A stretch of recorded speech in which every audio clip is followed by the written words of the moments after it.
And DeLindsey, look out from the side. They were coming hard. That's Noah Fant. Breaking tackles in the secondary. There he goes. Foot race. Ward can't get him. He's in for the touchdown. 75 yards.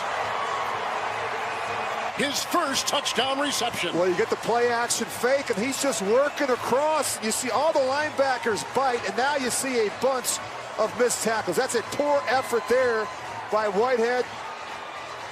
And this is why you go out and use a first-round pick on the tight end Fant.